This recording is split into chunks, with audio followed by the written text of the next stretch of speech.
Bonjour à tous, ici Rodolphe Simoneau et je vous souhaite la bienvenue dans ce module numéro 2 sur la mise en pratique du Kaizen. Donc dans ce cours numéro 4, nous allons aller un petit peu plus loin dans les étapes de la roue de Deming et donc on va voir la troisième et la quatrième étape, donc le C et le A,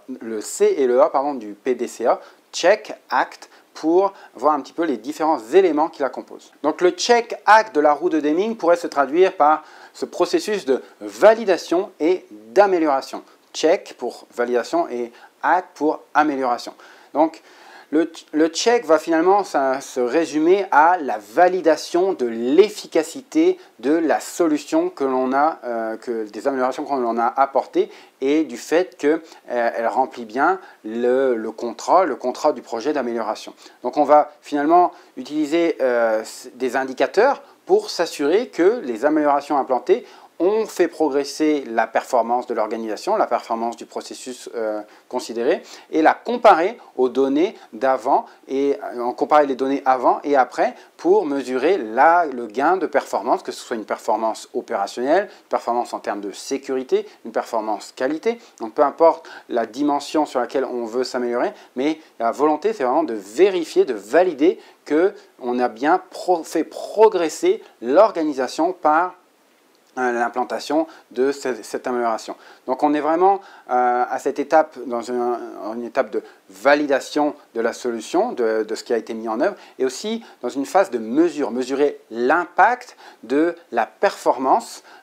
donc que ce soit en gain monétaire, mais aussi sur les autres dimensions dont on parlait tout à l'heure, sur la sécurité. Donc si on est capable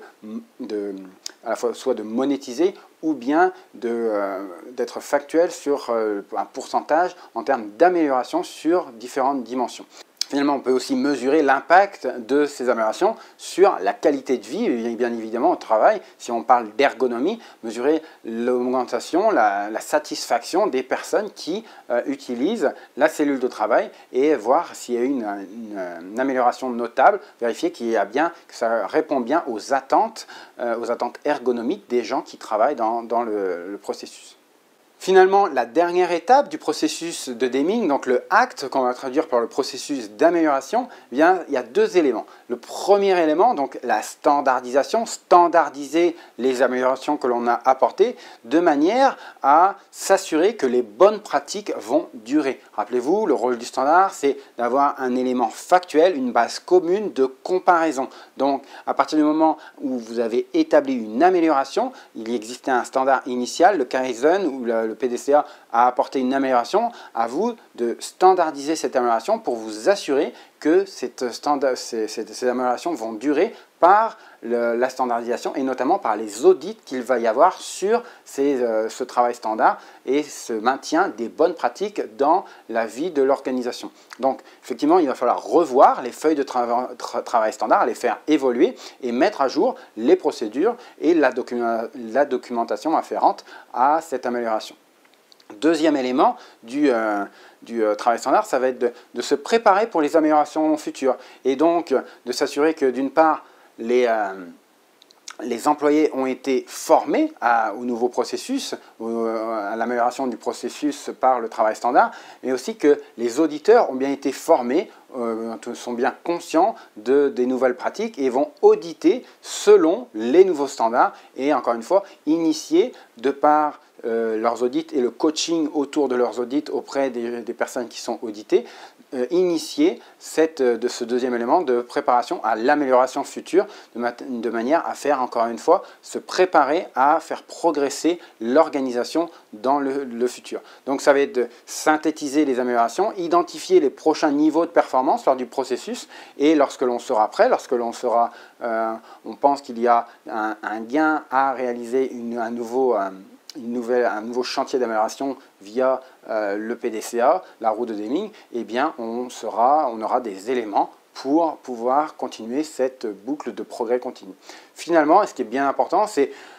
le dernier élément, c'est vraiment de célébrer les succès des améliorations que l'on apporte à l'organisation, qu'elles soient tout petits, qu'ils soient moyens ou qu'ils soient grands. C'est bien important à l'échelle soit très locale de la chaîne de production concernée ou à l'échelle de l'usine si ce sont des plus grands projets, de bien célébrer, de bien mettre en valeur cette participation, cette philosophie Kaizen qui permet à l'organisation de progresser en célébrant des succès, en permettant à tout le monde d'avoir conscience de la participation des différents salariés à la démarche d'amélioration et de vraiment, au travers la ligne hiérarchique, célébrer ces succès qui doivent jalonner le quotidien des entreprises qui sont dans un système de production Lean Manufacturing. Donc ça conclut ce cours sur la dernière étape de la roue de Deming, le check et le act, donc la partie purement validation et amélioration pour les étapes suivantes. L'objectif de vous avoir donné un aperçu de la roue de Deming maintenant, c'est que la roue de Deming, c'est le processus qui va accompagner le chantier Kaizen. Donc dans les prochains cours, on va discuter l'orchestration, l'organisation d'un chantier Kaizen et au travers des différentes étapes de Deming, on va les retrouver à l'intérieur de la chronologie de nos chantiers Kaizen. Donc rendez-vous dans les prochains cours où on va vraiment rentrer dans la mise en pratique, la mise en œuvre d'un chantier Kaizen pour votre organisation.